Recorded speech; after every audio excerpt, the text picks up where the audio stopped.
Hi, I'm Sinae. This is my husband, Steven. We are walking on the LA River and kind of talking about what it means to be Korean American parent, businessman and woman, and so on and so forth. Let's go.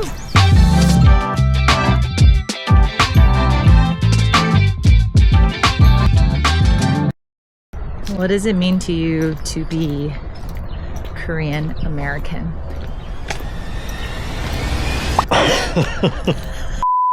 I don't know, you thought of the question. You go first. I'm really curious because I know it's deeply ingrained in who I am, but I don't consciously think about it as a part of how to describe myself. Well, I just learned to not think about it. You watch a lot of Korean media. But even being Korean is like funny because I remember it was one of those kids being stupid at church, and there were some girls that were like, "Are you North Korean or South Korean?" And I was like, "I don't know." And I felt so much embarrassment because I guessed. What? And I said, You said North? I said North Korean. And they just stopped talking. And I later asked my parents, and they were like, you're definitely from the South. So anyway, I don't know. But going back to this, like, what does it mean to be Korean American man or woman? And then you start adding words, and then it starts to make different things. It starts to mean different things, like Korean American parent. I know that you and I don't want to raise our kids or we force them to feel any pressure to learn more than one language.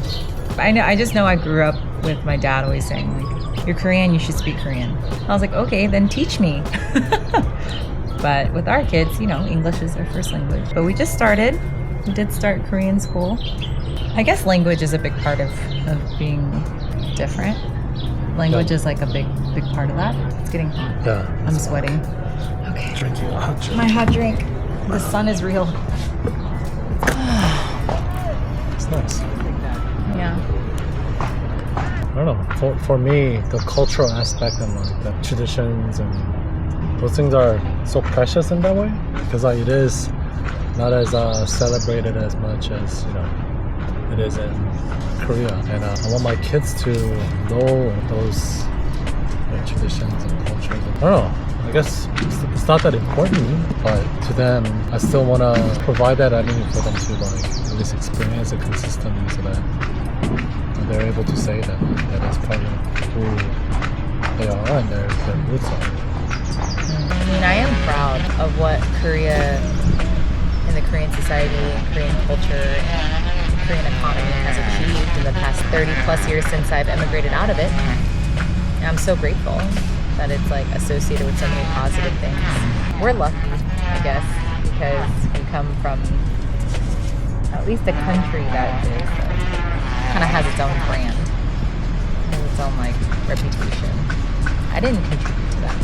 I mean, You have 3 children. oh, this is true. Proud to be has. Korean. Yeah, yeah, that birth rate over there, that's a problem. Yes, I am a patriot, aren't I? We had 3 children. That is the most I could do for the country, for the countrymen. So when did you move from Korea? I was 2. I was 12. Okay. We both moved to Houston, Yep. both via our connection with our aunts. Both of our parents didn't have a job, but they both hustle. Yeah. At what point did your parents start their own business? I think it was like 3 to 4 years into. After the move? Yeah. I think similarly, because I was 2 and I have distinct memories of when I was like 6. My parents had their first store. Yeah. So 3 to 4 years. When did your parents start doing the men's wholesale apparel? They started doing wholesale apparel. I think I was in junior high. So they started their first store, their retail store, when I was 6. So maybe about 6 years later, when I was like 6th or 7th grade, they had a store selling t-shirts. I wouldn't call it men's. It was just like graphic t-shirts that you would see at the gas stations. They were not good. There was just a lot of stuff in boxes that didn't sell. Like, I remember going to the store with them and nobody would come in and buy.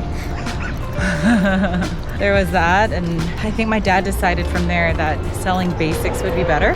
And then he got really fortunate to find, you know, a vendor in Los Angeles, you know, just selling men's basics. So he started there, still doing it. So now it's been, what, 35 plus years. Wow. I don't know, growing up, I never thought I would do what they do.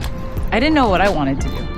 I just knew, or I thought I knew, that I wasn't gonna do what they do. And I hated that they worked on Saturdays. I was like, this isn't the American dream. The American dream is taking a weekend off. So they were kind of tied to their store. I didn't like that. It was always them plus 2 people. And so it's just, they always had to be at their store. They never built anything that was quite like, you know, just, it never needed to. And in the simplicity of their business model, it worked really well. But it also, like, being tied to the store or tied to the business was not something I really wanted for myself. And yet I am in the wholesale apparel space. The irony.